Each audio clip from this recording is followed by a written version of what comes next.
Heart attack, cardiac arrest இது ரெண்டும் வேற வேறையா? என்ன வித்தியாசம் அதுக்கு? ரெண்டு வித்தியாசமானது தான். ஓகே. ஹார்ட் அட்டாக் அப்படின்னா என்ன அப்படின்னா, இருதயம் வந்து இன்ஃபேக்ட் அது வந்து ரொம்ப அற்புதமான பம்புங்க. நம்ம மேன்மேட் பம்ப் அதுக்கிட்ட வர முடியாது. ஓகே. 1,00,000 தடவை துடிக்குது ஒரு நாளைக்கு. 100 வருஷத்துக்கு டிசைன் பண்ணது. அது ரெஸ்ட் எடுக்கிறது இல்லை, சர்வீசிங் பண்ணுறது இல்லை. ஆட்டோமேட்டிக்காக உள்ளே ஜென்ரேட்டர் இருக்குது எலக்ட்ரிசிட்டி ப்ரொடியூஸ் பண்ணுறதுக்காக. அந்த எலக்ட்ரிக்கல் சிஸ்டம் வந்து போய் ஹார்ட் மசிலை கண்ட்ராக்ட் பண்ண வைக்கிது. அதுக்கு நியூட்ரிஷன் எனர்ஜி நிறைய தேவைப்படுது. ஆக்சிஜன், குளுக்கோஸ், மெட்டபாலிசம் நிறைய தேவைப்படுறதுனால ஹார்ட்டை சுற்றி க்ரௌன் மாதிரி ஹார்ட்டுக்கு வெளியே இரத்த குழாய்கள் படர்ந்துருக்கு. க்ரௌன் மாதிரி அது மேலே படர்ந்துருக்கனால கொரோனரி ஆர்ட்ரின்னு பேர். அந்த கொரோனரி ஆர்ட்ரிக்குள்ளே வயசாதனால, ஏஜிங் ப்ராசஸ்னால் அதிகமான இரத்த அழுத்தம், சர்க்கரை வியாதி அதிகமாக இருக்கிறதுனால, கொழுப்பு படிமை ஏற்படுறதுனால, திக்கனிங்னால், ஸ்பாசம்னால் அந்த இரத்த குழாயோடைய விட்டம் வந்து குறையுது. உள்ள ஃப்ளோ குறைய ஆரம்பிக்குது. அதை முழுமையாக அடைபடும் போது அது அட்டாக்னு சொல்கிறது. ஏன்னா அந்த பிளட் சப்ளை இல்லாதனால பிளாக் ஆகும்போது அதனால் பாதிக்கப்பட்ட இருதய திசுக்கள், இருதய தசைகள் இறந்து போயிடுது. ஸோ அந்த டேமேஜ் ஆகிறதுனால ஹார்ட் அட்டாக் ஆகுது. ஸோ ஹார்ட் அட்டாக்லேயே எடுத்துக்கிட்டிங்கன்னா அந்த பிகினிங் ஆஃப் தி பிளட் வெசலே பிளாக் இருந்தால் மேசிவ் டேமேஜ் ஆகி சடன் டெத் ஆயிடுவாங்க. ஓகே. அதே இது ஒரு பிரான்ச்லேயோ தூரமாக ஒரு தூரமாக உள்ள இடத்துல பிளாக் இருந்தாலோ அது வந்து ஸ்மால் டேமேஜ் ஆகும். சின்ன ஏரியா தான் பாதிக்கப்படுது. அப்போ ஸ்மால் ஹார்ட் அட்டாக். சிலருக்கு ஃபஸ்ட் அட்டாக்லேயே இறக்குறது காரணம் பிகினிங்லேயே பிளாக் இருக்குது. சிலருக்கு 2 அட்டாக்ஸ் 3 அட்டாக்ஸ் வந்தவங்களாம் பிரான்ச்சில் பெரிஃபேரியில் பிளாக் வரக்கூடியது. இதுதான் ஹார்ட் அட்டாக் வந்து காரணம். நிறைய டேமேஜ் ஆகும், சடன் எலக்ட்ரிக்கல் ஃபெயிலியர் ஆகி இறந்துருவாங்க.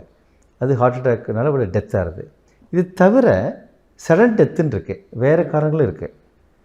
ஏஜிங் ப்ராசஸில் வரலாம், அல்லது பிறவிலே சில வியாதிகள் இருக்குது. ஹைப்பர்ட்ரோபிக் கார்டியோமயோபதின்னு பேர். மசில் திக்னஸ் கூட இருக்கிறதுனால இரகுலர் ஹார்ட் பீட் வந்து சடன் டெத் வரலாம்.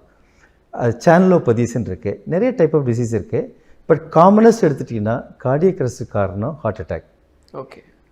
பட் கார்டியக் அரெஸ்ட் வந்து எல்லா வேலையிலும் எண்டில் தான் வரும்.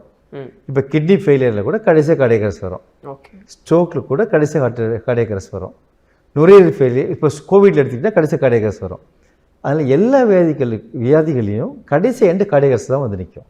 ஸோ ஹார்ட் அட்டாக் அப்படின்றதும் கார்டியாக் அரெஸ்ட்ன்றதும் வேறு ரெண்டு விஷயம். ஆமாம்.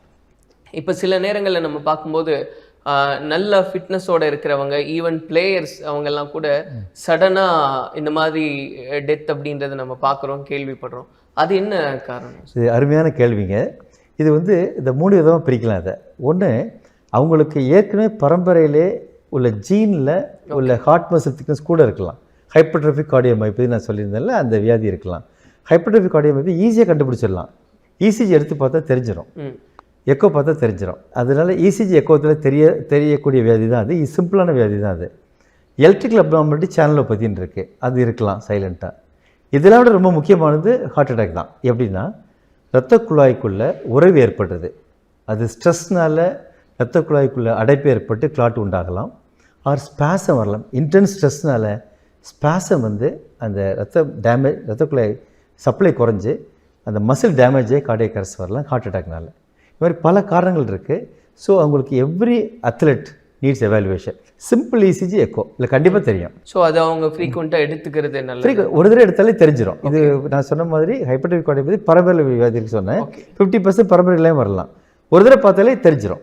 அது வந்து 20 வயசு ஒரு தடவை பார்த்தாலே எல்லாத்தையும் பாசிபிலிட்டிஸ் இருக்கா இல்லையான்றதை ப்ரிவென்ட் பண்ணிக்கலாம். ஆமாம் ஆமாம்.